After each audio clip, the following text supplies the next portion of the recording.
from, they said they are Ipo community, one of the host communities of the airport, blocked the gates at the airport roundabout, waving placards and singing, wailing, and even cooking at the gate. Some of the inscriptions on their banner included, "We demand our citizens' rights, Ipo women, peaceful protests." Yeah, they had earlier protested and blocked the airport, not this one. So the women had blocked the airport. Yes, there you go. And this is the second time this year that they are protesting. And they had protested on the 27th of March this year, but we understand that at some point they were pacified by the former chairman of the Rivers Traditional Rulers Council. But now, as you see, they're back. Well, certainly two different protests happening in Port Harcourt. Or will I say a series of protests happening in different places. There's one by the Ipo women, which is happening in front of the airport, and this one which you can see right within another community in Rivers State. But I think it's important to say that these are two different events happening in many different areas of Rivers State. So all associated with the local government chairmanship, the tenure, who should be where, has it expired or not. So we've got two gentlemen joining us this morning to weigh in into this matter.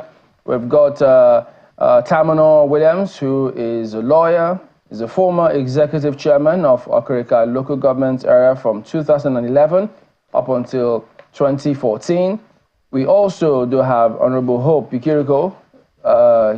He's a chairman, Ahoada West local government area, former commissioner, Federal Civil Service Commission, representing Rivers, Bayelsa, and Delta states from 2013 up until 2018. Is a former chief whip and deputy leader of Rivers State House of Assembly from 1999 to 2011. Gentlemen, good morning, and thank you for joining us on the program today. Let me start with you, Mr. Williams. This is a matter in Rivers State. As we've seen now, who knows? Nobody knows who next. We've seen different groups protesting at different times. And okay, Mr. Williams, just unmute yourself so we can hear you. Let's hear your perspective on this matter. First of all, what do you make of these protests? Let's start from there. Yeah, Chamberlain, I think that the whole issue surrounds the elongation of tenure of local government chairmen. That is the current issue. But there are several other matters. The underlying matter essentially is who is going to control the political structure as characterized by the former governor of Rivers State, who is now the minister of the Federal Capital Territory. That is the issue. There is a political struggle, a power grab exercise, where the former minister, it is clear to all of us, is intentionally desirous to ensure that he keeps the local government structure to himself for his personal use and for the advancement of his political enterprise. It's clear and simple. That is the situation. And that is why you can see that the former members of the House of Assembly of Rivers State intentionally, consciously, and deliberately amended laws that they made, laws that they operated. The chief purpose of those laws that were amended is intended to tie the hands of the people of Rivers State behind their back and use their resources for the aggrandizement and for the furtherance of their primitive interest. All right, Honorable Williams, do you know those who are protesting blocking the airport? Yeah, as not just as a lawyer, as a political scientist, and as a former local government chairman, and as also one who is on the ground. There are for now, there are 3 categories of people who may have protested. The first category, I think, were those who were in support of the inauguration and the commencement of work at the local government level. The other category are those who are affected, the labor movement, especially NLGA, who are unable to go to their councils to perform their duties as workers. And then the one that happened yesterday are the former chairmen who are saying that they support the closure of councils, the closure of a 3rd tier of government. Those are the 3 categories we know. There will be other categories that will be sponsored by people from time to time, just for the furtherance of the interest of these primitive interests of their own political enterprise. All right, let me bring in Honorable Dr. Ikiriko. Thank you for joining us again on the program here today. But do you share the same, well, I don't think you share the same perspective with Honorable Williams, but just to check, what do you think of what's going on in Rivers State? You know, when a dynamic society and when you find yourself in such an environment, one person's agitation also affects another person's agitation. I disagree totally with what he's saying. The reasons are because what is happening in Rivers State, it's not about aggrandizement, it's not about people trying to muscle power from the other.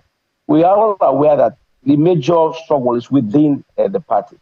It's a situation where people come together to embrace somebody to say the person should go and serve the society, serve Rivers State. And at the end of the day, you're just, wake up one day and think that those people who helped you to come on board, to offer good service, quality service, and bring dividends to the state, are fools, are people you can just, use and dump and then chase them away and produce a new set of people that you can use for your personal reason. And then, you talked about the issue of protest.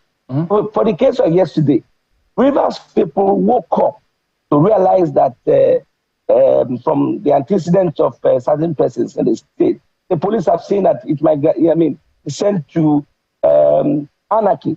And they have come in, they have carried out their legitimate responsibility to make sure they protect lives and property. And then they took over the council. And then it affected we that were elected to be in council. I'm a chairman, and I'm chairman of Ahoada West local government area.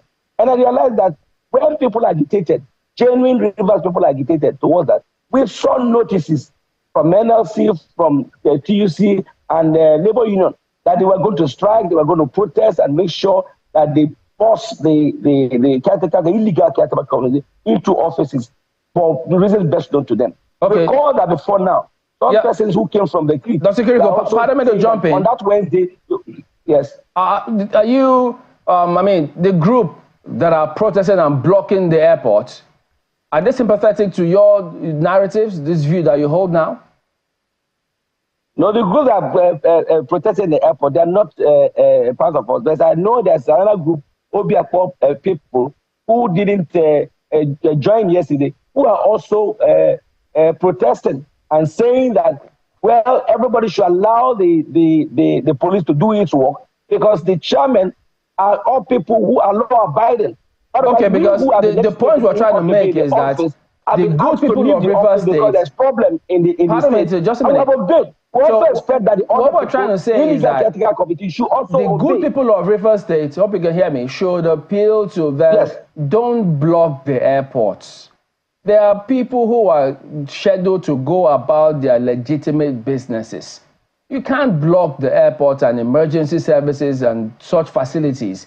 People's lives cannot be put on hold because of politics. So whoever is listening, they need to enforce that, because if not, when the authorities go in and try to do something, then they say you're taking sides. I'm talking about genuine people who are, there are two groups in this instance for today's own. I'm talking about genuine people, genuine Rivers people who say that if the police would in any way allow the illegal, caretaker company to go in, then they should allow the legal people, we the chairman, we the elected people, to go and do the legitimate responsibility. Okay. And when we got there yesterday, which of course other people will also notice today, when we got there yesterday, they didn't allow us access, and we saw that they were doing that work, and as they're doing that, we didn't see the NDC people and the labor union and the caretaker committee, allowed access. So we said, yes, do your job. We're not interested. We'll just thank, the LGP and the people who are showing capacity, showing that they are responsible and protecting their own integrity. And then we went back. That's all. But the day we hear that they are deciding the illegal caretaker committee, Rivers people certainly will not accept that. Honorable Kiriko, this is also against a police advisory that was issued a day earlier, asking everyone to hold their peace and not stage any protests for fear that this protest could be hijacked. I find it a little strange that you say you disagree with Mr. Terminal Williams on the bone of contention, because even the former governor of Rivers State, Nyesom Wike, has said that the bone of contention is really about the structure, the tampering with of the structure of the PDP in Rivers State. How come you disagree? Of course, when you talk about the structure, it's referring to attitude of PDP members who are led by the present governor. His attitude would tell you what he is fighting for. We were already in one structure. Why pulling out a structure that brought you in? What's wrong with it? Why agitating to hijack? What are you hijacking the structure to form your own structure? PDP is a structure. PDP is one party. And if PDP is one party and you are benefited from the party, wouldn't you want others to benefit? You want to be a live governor? You want to remain there for perpetually?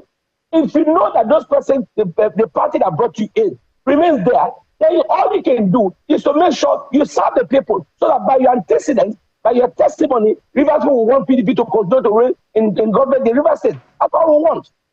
Let me go to Mr. Terminal Williams now. You have said that this is about structure, which we had heard earlier from the former governor of Rivers State.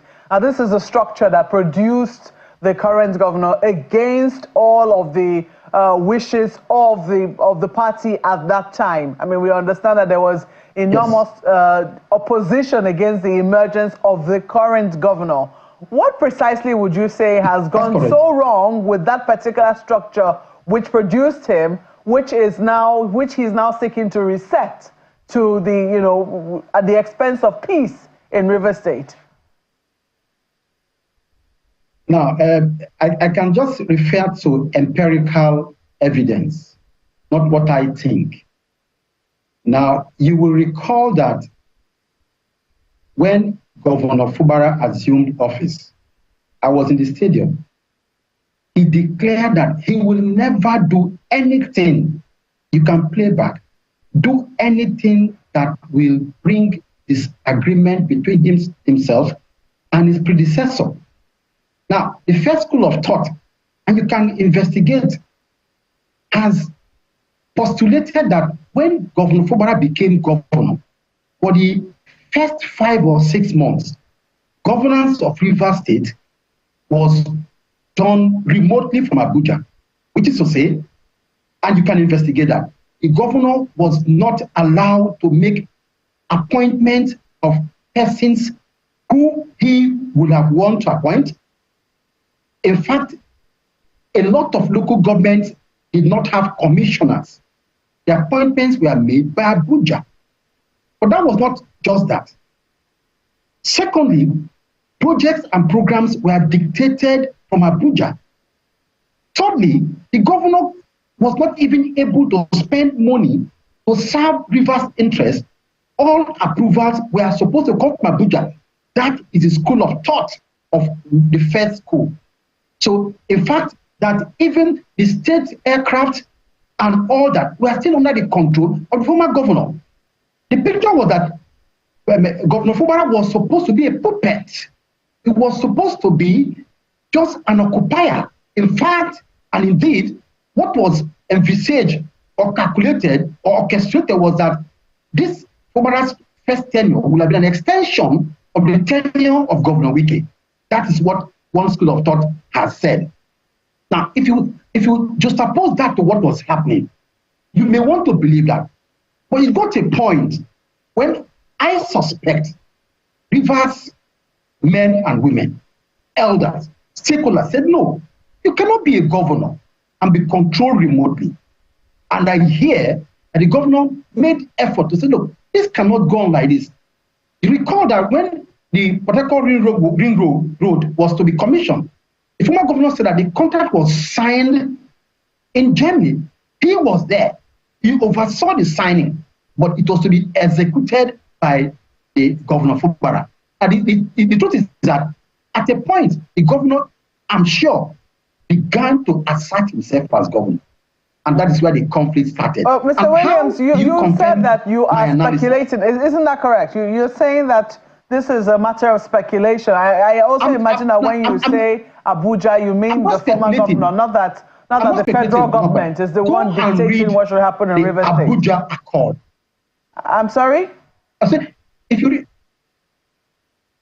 the Abuja Accord before the president listed the conditions for peace. And the condition for peace vividly captured the issues in this. One was return all the commissioners. The commissioners were appointed for the governor. They come when they want to come, they resign when they want to resign, and then they are finally left. If you go further, local government chairmen, don't remove them. Recall them. The governor was given a dead warrant, which he returned from Abuja to Port Harcourt. And Rivers people are saying that, look, implementing this dead warrant will mean that Rivers has been sold out. So what you're seeing is that Rivers people, are saying that we want our governor to be the chief executive. Allow him to perform with the best of his abilities. And when you say true Rivers people, are there fake Rivers people? I'm just wondering, are there fake Rivers people? But you've also made reference to the laws which you claim that the House of Assembly signed to subjugate the people of River State. Do you want to give examples of the kind of laws you're referring to? Oh, I have a plethora of laws. The first law is the amendment of the River State local government law. 2018 is amended to ensure that the assembly could not extend the tenure of local government chairmen. Before now, I was a chairman, and my friend, Dr. Kirko, was a chairman. They were all sworn in by the governor of River State. But now they're saying a local government chairman will not be sworn in by the governor, to be sworn in by the Chief Justice. They also amended the procurement law. By the old procurement law, the governor had some latitude on how to execute projects with this part. That law was amended. They also amended River State National Rulers Law. By that law, the governor can remove the chairman, but they amended to remove the power from the governor. I can go on to itemize the law. Let me give one striking example. The examples you have cited seem like they're trying to reinforce the autonomy of local governments, not subjugate the people of River State. I mean, it doesn't sound like a subjugation. I mean, if they're saying that the governor shouldn't swear them in, a chief judge should swear them in, if they're all the other examples that you've given, it sounds like reinforcing the independence of local governments. Yes. Superficially, you would think so. You know, in law, for a crime to be committed, there are two elements, the actus reus and the mens rea. The intention of those amendments is not to reinforce democracy. Mark you, these gentlemen were in the House of Assembly. They voted against autonomy of House of Assembly, okay, under the former governor. Now look at the other law I want to cite, the River State Traditional Rulers Law. They said the governor can no longer remove the chairman. You know why?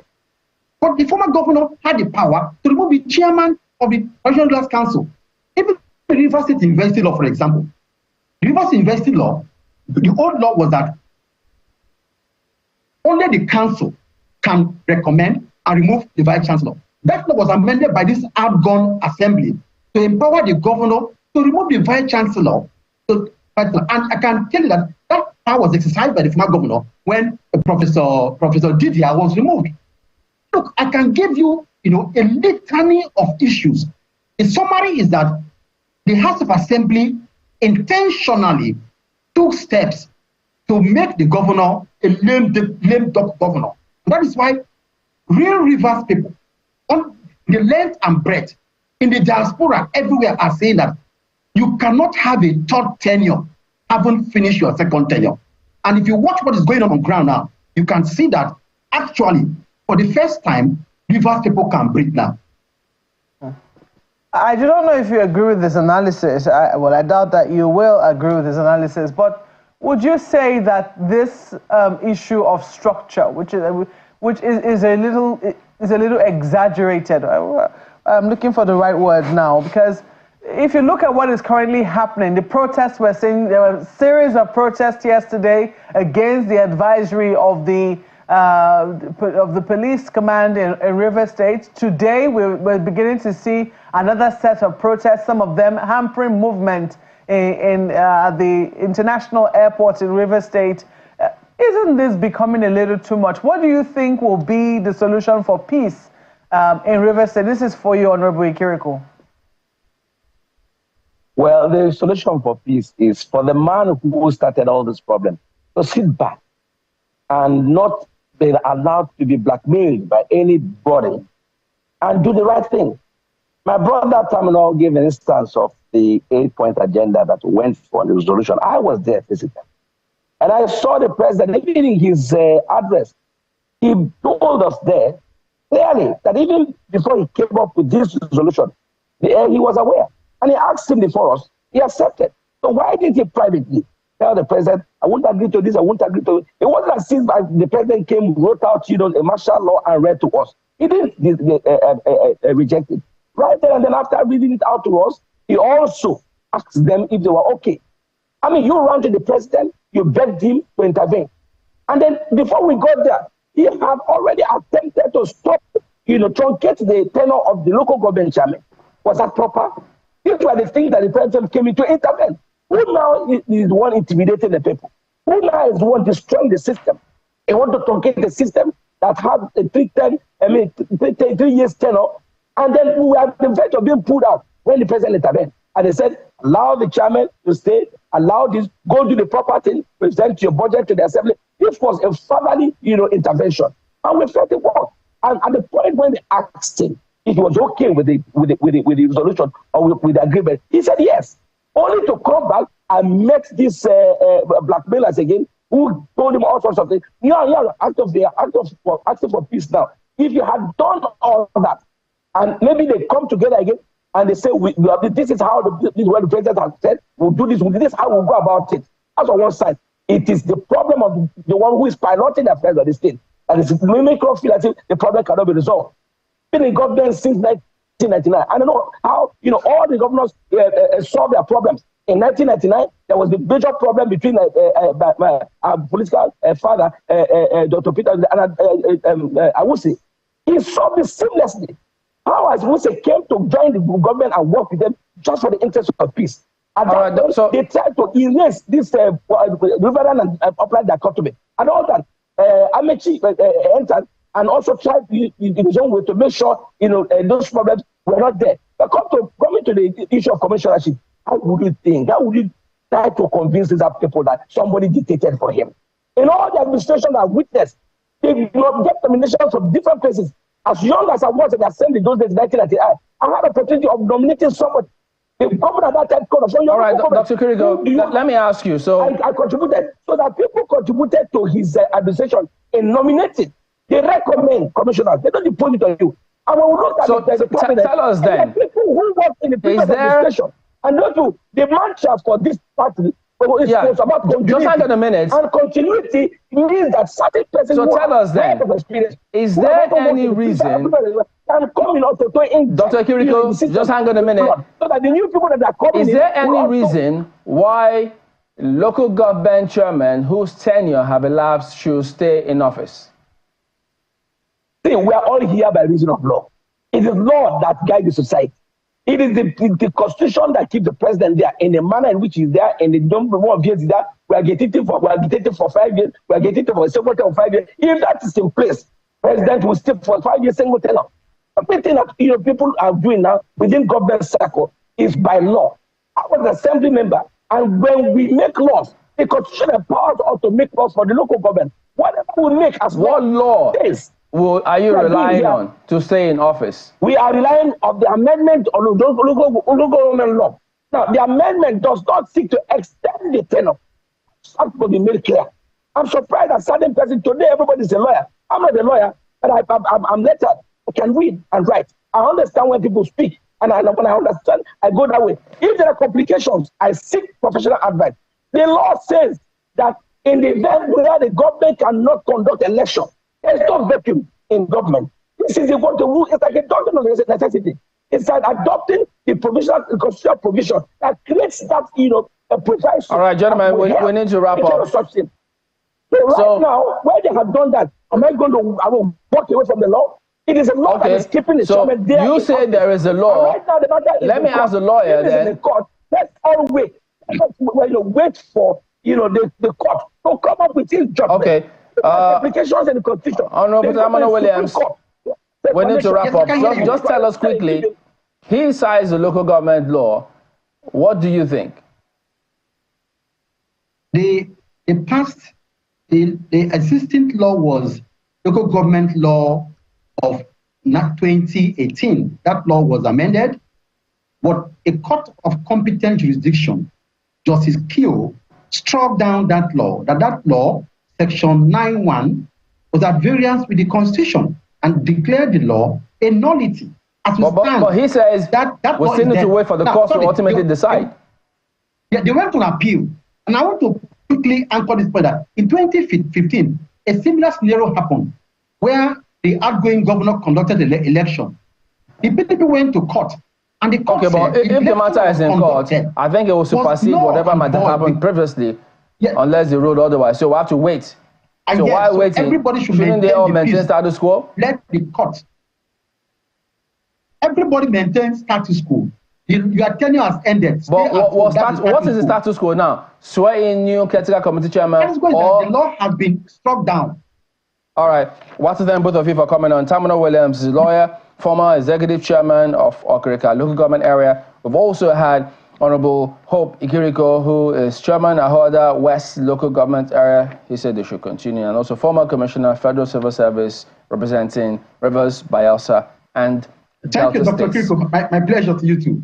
Thank you very much, gentlemen. Thank you. So that wraps it up today. We'll see you again tomorrow. I'm Chamberlain, so goodbye. Well, Tuesday just flies by like that. Thank you for watching. Please stay safe out there. I'm Maupe Ogun Yusuf.